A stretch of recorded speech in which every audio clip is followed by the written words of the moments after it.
Hi friends, again welcome to Prasiddha idols. ಇವತ್ತು ನಾನು ನಿಮ್ಗೊಂದು ನವನೀತ ಕೃಷ್ಣ ತೋರಿಸ್ತಾ ಇದ್ದೀನಿ ನೋಡಿ.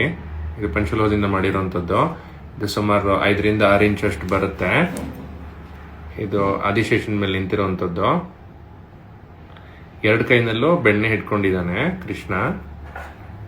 ಈ ತರ ಬರುತ್ತೆ ವಿಗ್ರಹ ಇದು.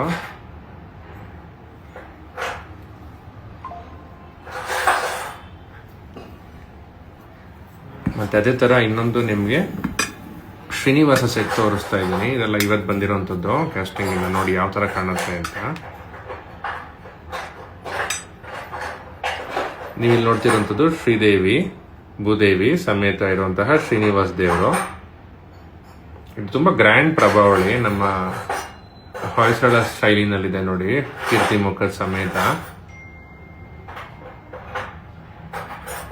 ದೇವಿಯರು ಅರೌಂಡ್ 5-5.5 ಇಂಚ್ ಬರ್ತಾರೆ.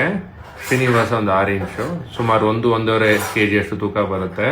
ತುಂಬಾ ಮುದ್ದಾಗಿದೆ ಈ ವಿಗ್ರಹದ ಸೆಟ್ ನೋಡಿ. ಹಿಂದೆ ಈ ತರ ಬರುತ್ತೆ ಫ್ರೆಂಡ್ಸ್. ಇವಾಗ ನೀವು ನೋಡ್ತಿರೋಂಥದ್ದು ಶ್ರೀನಿವಾಸ ಶ್ರೀದೇವಿ ಭೂದೇವಿ ಸಮೇತ ಇರುವಂತಹ ಒಂದು ಸೆಟ್ ವಿತ್ ಪೀಠ ಪ್ರಭಾವಳಿ. ಮತ್ತೆ ಇದರಲ್ಲಿ ಮಕರ ತೋರಣ ಅಥವಾ ಪ್ರಭಾವಳಿ ಏನಿದೆ ಅದನ್ನ ರಿಮೂವ್ ಮಾಡಬಹುದು. ರಿಮೂವ್ ಮಾಡಿದ್ರೆ ಯಾವ ತರ ಕಾಣುತ್ತೆ ಅಂತ ತೋರಿಸ್ತೀನಿ ನೋಡಿ. ತಾಮ್ರ ಆಗಿರೋದ್ರಿಂದ ತುಂಬಾ ಶೈನ್ ಇದೆ. ಕ್ರಮೇಣ ಕಪ್ಪಾಗತ್ತೆ. ಇದನ್ನ ಇವಾಗ ಪಾಲಿಶಿಂಗ್ ಇಲ್ಲಿ ಬಂದಿರೋದ್ರಿಂದ ಪಾಲಿಶಿಂಗ್ ಬಾಲ್ಸ್ ಎಲ್ಲ ಕಾಣ್ತಿದೆ. ಅದನ್ನ ತೆಗಿತೀವಿ. ಬಟ್ ನಿಮ್ಗೆ ಎಕ್ಸ್ಪ್ಲೈನ್ ಮಾಡೋಕ್ಕೋಸ್ಕರ ನಾನು ಇದನ್ನ ತೋರಿಸ್ತಾ ಇದ್ದೀನಿ friends. Okay, thank you for watching.